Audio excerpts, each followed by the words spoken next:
The Jordan Show on YouTube. All right, welcome back to the deep dive. We've been digging deep into the people behind HP's story, right? Yeah. And today, we're going to look at two CEOs who really steered HP through some pretty wild times. Yeah, definitely a while. Carly Fiorina and Meg Whitman. And, their approaches were so different. Oh, yeah, totally contrasting styles. But we'll see how their choices, ultimately kind of led to HP splitting up. Like, it's fascinating how these big personalities impacted a whole company, Yeah. Their decisions had huge ripple effects. Yeah, for sure. So let's go back, rewind a bit. Okay. It's 1999. Carly Fiorina, she becomes HP's first female CEO, like a big deal. Huge milestone. And at the time, the PC market, it was a total battleground. Right, cutthroat competition. So she makes this really bold move, merges HP with Compaq. Wow, that was a huge deal at the time. Yeah, massive $25 billion merger. Yeah. And the goal, Wait, what was the thinking there? take on the giants, Okay. Dell and IBM. Makes sense. They were the big players to beat. But this merger, it wasn't exactly smooth sailing, I bet. You don't just combine two huge companies without some bumps along the way. Right. There was a lot of tension within HP. Investors were nervous, Understandably so. and Fiorina's leadership style, well, it rubbed some people the wrong way. Oh, yeah, she was definitely a polarizing figure. Yeah, she was very decisive. Some might even say a little bit autocratic. Yeah, which kind of alienated some key people within the company. Yeah, I mean, that kind of style, it can definitely create friction. Right. But when you look back, her impact, it was massive. Oh, absolutely. Like under her leadership, revenue doubled. That's a pretty incredible achievement, you have to admit. Yeah. But it also led to HP becoming this giant, sprawling company. Right, spread across so many different areas. Yeah, and some people argue that, this diversification, while it was supposed to, fuel growth, actually made HP less focused. Yeah, it kind of diluted their efforts. Right. It's like they were trying to be everything to everyone, and it's hard to excel like that. Exactly. So, okay, fast forward now. Okay. It's 2011, and HP, it's a completely different scene now. Like, how so? Well, Fiorina's gone. Revenues are down. Oh, that's not good. And there's been this string of CEOs Yeah, who just haven't been able to turn things around. couldn't find the right formula. Yeah. And then Meg Whitman enters the picture.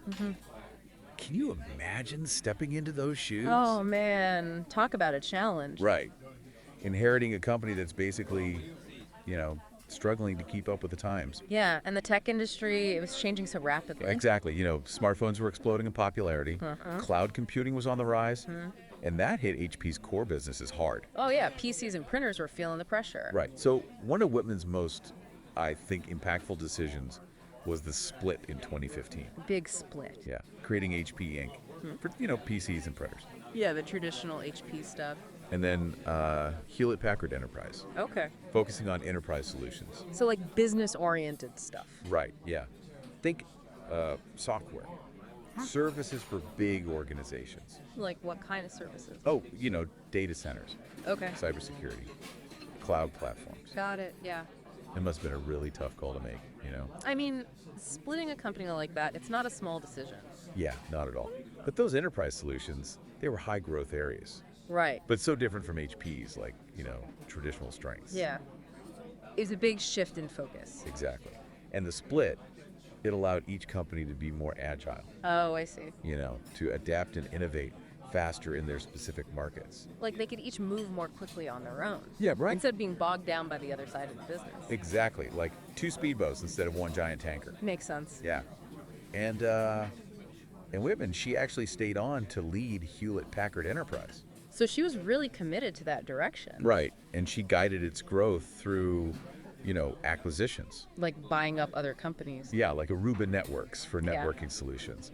And SUZ Linux for open source software. Oh, yeah, I remember those deals. And those were both big moves into the enterprise cloud space, Right. She was really pushing in that direction.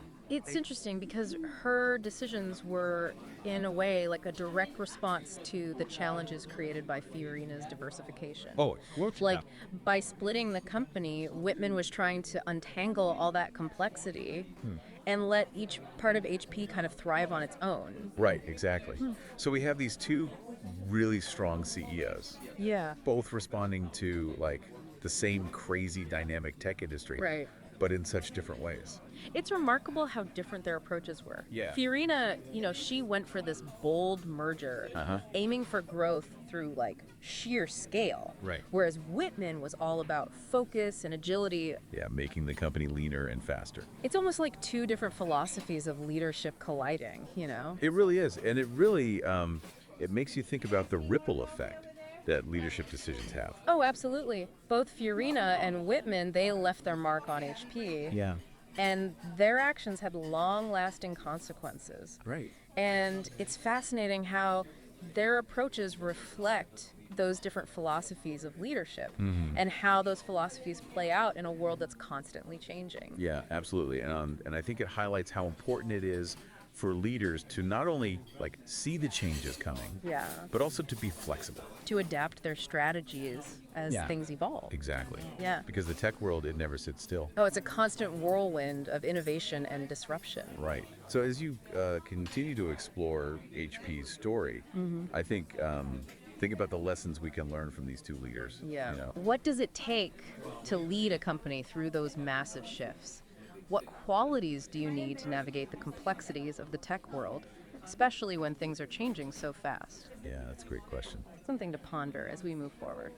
All right, well, that wraps up our deep dive into the legacies of Carly Fiorina and Meg Whitman, two figures who really shaped HP's journey. Two very different paths, but both leaving a lasting impact. Yeah. Join us next time as we continue to explore the amazing story of this iconic company.